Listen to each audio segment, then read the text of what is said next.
जय हिंद। आप देख रहे हैं दाहिने से तेज चल और आज दाहिने से तेज चलेंगी आरजू काजमी साहिबा पाकिस्तान से।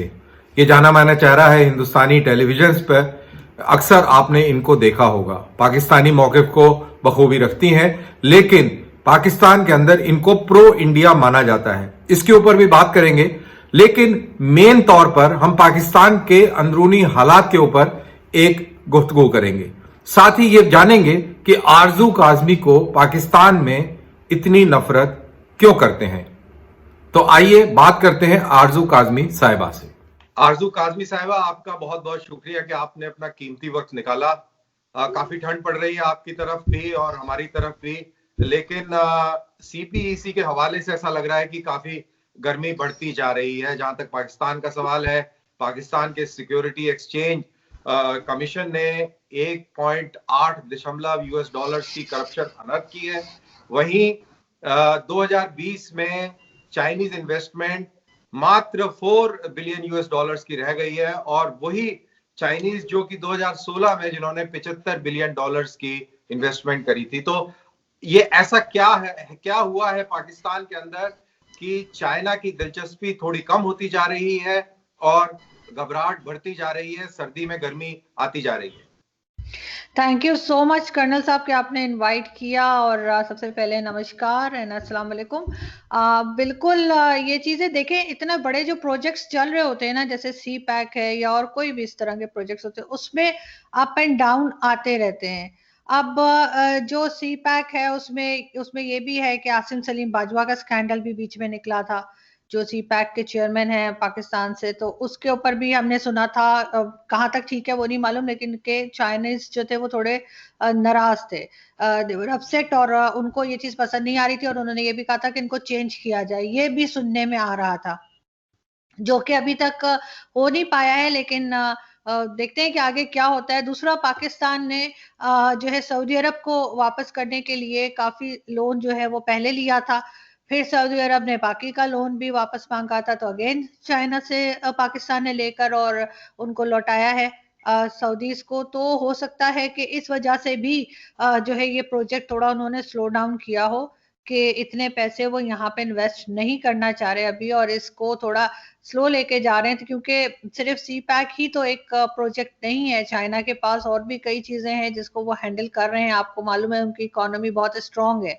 तो एक साथ कोई भी बिजनेसमैन होगा, बिजनेस कम्युनिटी होगी या बिजनेस मैंडेट होगा, वो एक जगह पे इतने पैसे इन्वेस्ट नहीं करेगा या इतने पैसे नहीं फंसाएगा, कहना बेहतर होगा। क्योंकि जिस तरह से पाकिस्तान ने लोन्स लिए हैं, उसको वापस करना इतना आसान काम नहीं है पाकिस्तान के लिए।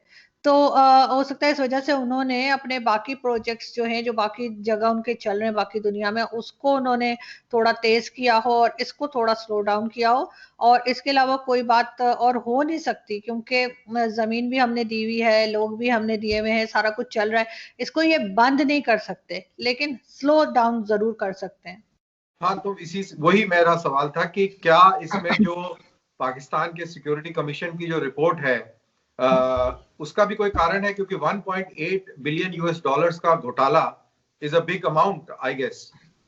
बिल्कुल सर, हर चीज इसमें इन्वॉल्व होती है, और अगर इस तरह की कोई करप्शन हुई है, इस तरह का कोई घोटाला है, तो वो भी एक रीजन हो सकता है कि अब सामने नहीं है, लेकिन हो सकता है पीछे बात हो रही हो कि इस चीज के ऊपर रिपोर्ट दी जाए, इस चीज को क्लियर किया जाए कि कहाँ तक ये ठीक है, और अगर हुआ है तो फिर इसको किस तरह से हैंडल किया जाएगा। तो उसके बाद ही कोई आगे बढ़ेगा। कोई भी अगर बिजनेस करता है, कहीं पैसे लगाता है, वो ऐसा तो नहीं हो सकता ना कि वो पैसे लगाता रहे और यहाँ पे कोई हिसाब किताब ही ना हो। तो मेरे ख्याल से इस वजह से थोड़ा स्लो डाउन हुआ है, और जैसे ही वो क्लियर कर देंगे कि ये घोटाला नहीं हुआ है, और अगर हुआ है इन केस तो कहाँ हुआ है और कैसे उसको हैंडल किया जाएगा, तभी बात आगे बढ़ेगी, तभी ये प्रोजेक्ट जो है वो स्पीड पकड़ेगा। जी जी।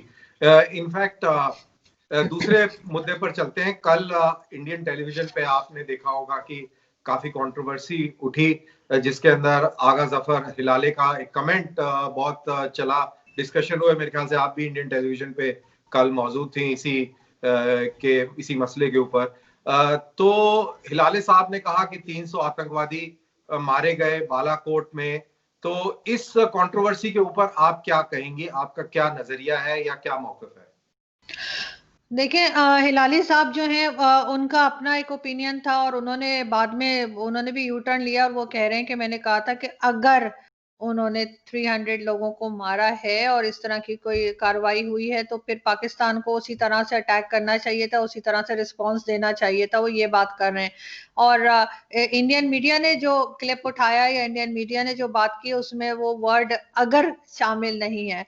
तो लेकिन मैंने ट्विटर पे उनका देखा है, लाली साहब का जो ट्वीट है वो भी चेक किया है, तो वो भी यही बात कर रहे हैं कि मैंने ये नहीं कहा था, मैंने कुछ और कहा था और मैं ये कह रहा था कि अगर पाकिस्तान ये क्लेम करता है कि पाकिस्तान सॉरी इंडिया अगर ये क्लेम करता है कि उसने 300 जो है वो यहाँ पे मारे हैं आतंकवादी या लोग या जो भी कह लें आप, तो उसके ऊपर अगर वो बात ठीक है तो फिर पाकिस्तान को उसी तरीके से वापस रिएक्शन देना चाहिए था अपना, जो पाकिस्तान ने नहीं दिया।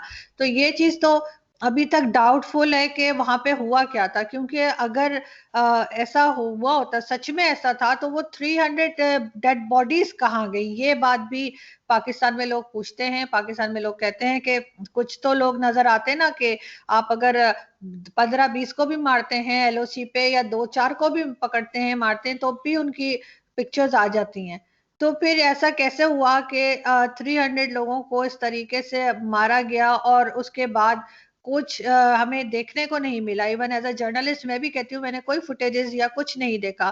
तो ये चीज थोड़ी सी डाउटफुल हो जाती है, तो उसी के लिए वो कह रहे थे कि अगर ऐसा हुआ है तो फिर पाकिस्तान को उसी तरीके से रिएक्ट करना चाहिए था और वापस पाकिस्तान को फिर अटैक करना चाहिए था या जैसे भी उस चीज को हैंडल करना चाहिए था, जो रिस्पॉन्स यहाँ से नहीं गया।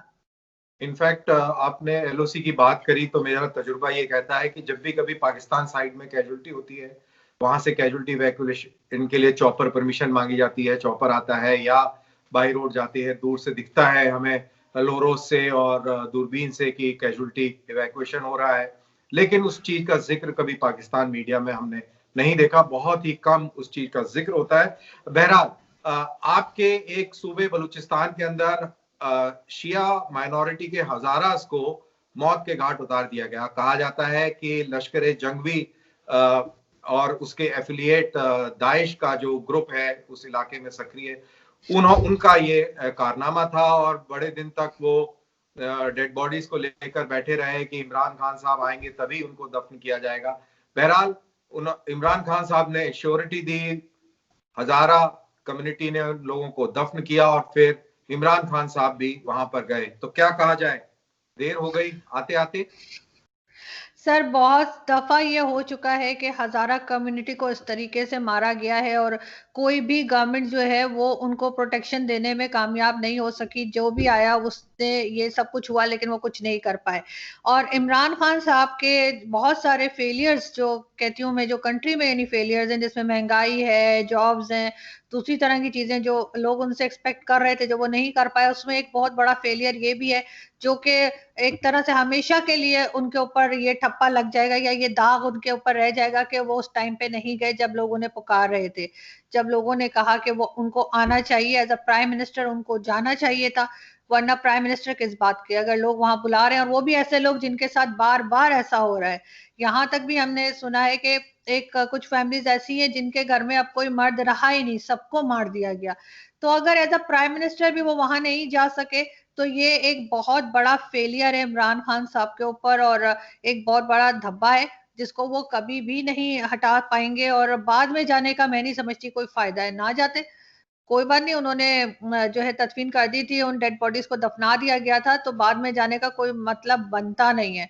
और फिर जो जिस तरह की बातें उनके मिनिस्टर्स ने की, जिस तरह की बातें उनके एडवाइजर्स ने की, उससे भी सबको बहुत ही अफसोस हुआ। यहाँ तक के जो लोग इनको सपोर्ट करते हैं इमरान खान साहब की पार्टी को और इनके प्राइम मिनिस्टर बनने को सबने सपोर्ट किया, वो लोग भी इस दफा उनसे नाराज हैं कि ये सब कुछ क्या हुआ है और it was all very embarrassing. जी जी।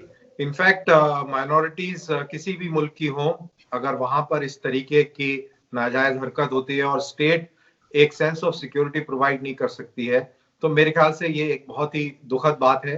और कोई भी स्टेट हो, पाकिस्तान हो, इंडिया हो या कोई भी मुल्क हो, जहां पर माइनॉरिटीज फील सेफ ना करें, वो मेरे ख्याल से एक बहुत ही दुर्भाग्य पूर्ण बात है।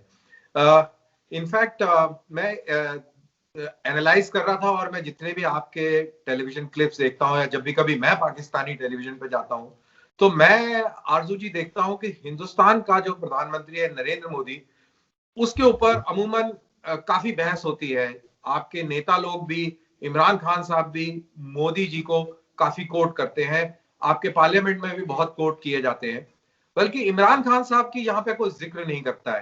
तो क्यों लगता है आपको कि इतना ऑब्सेशन है मोदी के प्रति पाकिस्तानी मीडिया के अंदर और पाकिस्तानी हुक्मरानों के अंदर, और कैसे आम पाकिस्तानी नरेंद्र मोदी को कैसे व्यू करता है? सबसे पहले कर्नल साहब, ऐसा नहीं है कि आपका मीडिया इमरान खान साहब को डिस्कस नहीं करता। मैं अगर रोज नहीं तो एक दिन छोड़ के एक दिन इंडियन मीडिया पे जा रही होती हूँ और वहां पे इमरान खान साहब ही डिस्कस हो रहे होते हैं। कभी उनकी कोई स्टेटमेंट, कभी उनकी कोई बात। तो ऐसा नहीं है कि आपके यहाँ इमरान खान को डिस्कस नहीं किया जाता, बल्कि बहुत ज्यादा किया जाता है। पाकिस्तानी मीडिया में बहुत कम होता है कि मैंने कम से कम नोटिस नहीं किया कि बहुत ज्यादा कोई डिस्कस हो रहा हो नरेंद्र मोदी जी। लेकिन ये कि हाँ, हम दोनों नेबरिंग कंट्रीज हैं और एक दूसरे के प्राइम मिनिस्टर्स और एक दूसरे के यहाँ जो कुछ हो रहा है वो डिस्कस होता है और होना भी चाहिए, ताकि अगर आपके यहाँ कुछ ऐसा हो रहा है जो गलत हो रहा है और हम पॉइंट आउट करते हैं तो आप लोगों को उस चीज को ठीक करना चाहिए, और अगर हमारे यहाँ हो रहा है तो हमें भी आपकी सुननी चाहिए।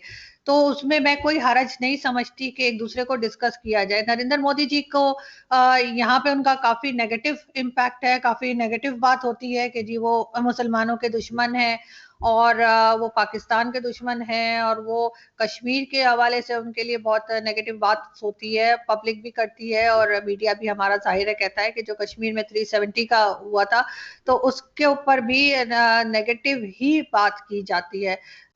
लेकिन जहां तक आप मुझसे अगर पूछें तो मैं समझती हूँ कि ठीक है, उनकी पॉलिसीज हो सकता है कि पाकिस्तान के लिए सही ना हो, लेकिन अपनी कंट्री के लिए अभी तक जो मैंने सुना है लोगों से और लोग बात करते हैं तो काफी बेहतर है। तो उससे फर्क नहीं पड़ता कि पाकिस्तान क्या सोच रहा है, क्योंकि पाकिस्तान जाहिर है वो अपने पॉइंट ऑफ व्यू से बात करेगा और कश्मीर की बात करेगा। लेकिन ये जरूर है कि आपके यहाँ से भी जो है वो जो आपकी अपोजिशन है वो काफी तनकीद करती है, काफी क्रिटिसाइज करती है नरेंद्र मोदी जी को, और यही चीज यहाँ पर इमरान खान साहब के साथ होती है। बट इट्स नॉर्मल, क्योंकि दोनों इंडिया पाकिस्तान जो है वो एक तरह से दोस्त नहीं है, और हमारे टर्म्स इस तरह के हैं कि हम एक दूसरे के प्राइम मिनिस्टर्स के ऊपर क्रिटिसाइज करते हैं, और यही चीज अपोजिशन का भी यही काम होता है कि वो जो गवर्नमेंट है उसको टोस पे खड़ा रखे, उसको एक्शन में रखे हर वक्त।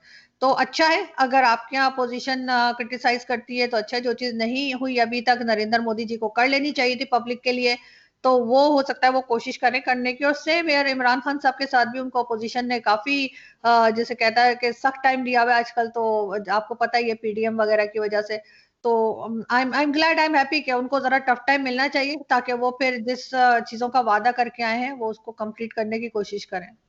जी हाँ, इसमें कोई शक नहीं है कि मीडिया का काम ही तनकीद करना है और गवर्नमेंट को ऑन टोज रखना है, अकाउंटेबिलिटी को सब आवाम के सामने लेके आना है। लेकिन जब मैं नरेंद्र मोदी का सवाल पूछता हूँ तो उसमें कहीं एक नफरत झलकती है, चाहे वो पाकिस्तान की तरफ से हो या इवन मैं हमारे हिंदुस्तान के मुसलमानों के जो कमेंट्स में पढ़ता हूँ उसमें भी बहुत हद तक एक नफरत दिखती है। और पाकिस्तान और हिंदुस्तान के मुसलमानों की जो कमेंट्री है वो तकरीबन मैं मिलती जुलती पाता हूँ। वेल आरजू जी, जब बात इस नफरत की और इस तरीके की बातें हो रही हो तो मैं एक सवाल आप ही के ऊपर पूछ लेता हूँ कि आरजू काजमी को पाकिस्तानी नापसंद क्यों करते हैं और हिंदुस्तानी इतना पसंद क्यों करते हैं? उसका शायद ये मैं कह सकती हूँ कि पाकिस्तान में मैंने पहले भी कई बार अपने शोज में भी कहा है, पाकिस्तान में पिछले आप समझ लें 25 to 30 इयर्स में जो मुल्ला माफिया है वो बहुत ज्यादा स्ट्रांग हुई है।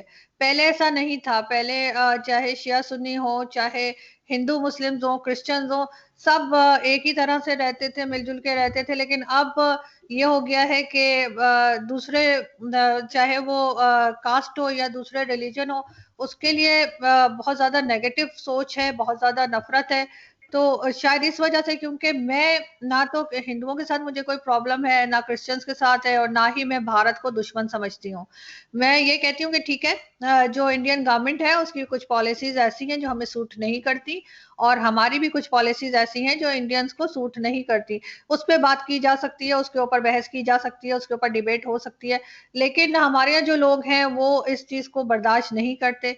तो इस वजह से मुझे तरह तरह के ट्वीट्स भी करते रहते हैं, थ्रेड्स भी आती रहती हैं कि मैं नमस्कार क्यों करती हूँ, मैं गुड मॉर्निंग क्यों करती हूँ, गुड इवनिंग क्यों करती हूँ। तो ये चीज वही है कि पाकिस्तान जो है ना सर, इस इन 25 से 30 सालों में जो है बहुत ज्यादा इंतहा पसंदी की तरफ चला गया है। एक्सट्रीज्म जो है वो एकदम बहुत ज्यादा हाइट पर हो गई है, बिल्कुल भी बर्दाश्त नहीं करते। तो ये एक बड़ा रीजन हो सकता है। तो मैं ये मान के चलूं कि Pakistan is a dangerous place to stay for liberals. हाँ, आप कह सकते हैं, क्योंकि यहाँ पे जीरो टॉलरेंस हो गई है, और कोई किसी की बात सुनने को, देखिए मैं और आप बात कर रहे हैं, आप कोई और बात कर सकते हैं, मैं कोई और बात कर सकती हूँ, मतलब डिफरेंट बात हम कर सकते हैं, लेकिन हम एक दूसरे को सुन रहे हैं, और हमें सुनना भी चाहिए। लेकिन यहाँ पर ऐसा नहीं है, और ये चीज बिल्कुल है, पाकिस्तान इस चीज में काफी एक तरह से डेंजरस हो गया है कि इनटॉलरेंस है, और हम एक ब्लास्फेमी लॉ का बहुत ज्यादा मिसयूज कर रहे हैं। वो किसी के ऊपर भी लगा के और मार दे तो अगले को, जिसने मारा होता है उसको हीरो बना देते हैं। तो ये इस तरह की चीजें पाकिस्तान में हैं, और उससे कोई इनकार नहीं कर सकता। इनफैक्ट जहां तक इंटॉलरेंस का सवाल है, सोशल मीडिया इंटॉलरेंस, जिस तरीके से एक आपके ट्वीट में हमने वीडियो देखा जिसमें एक शख्स जो है वो आपत्ति जता रहा है कि आप नमस्ते क्यों करती हैं वगैरह वगैरह।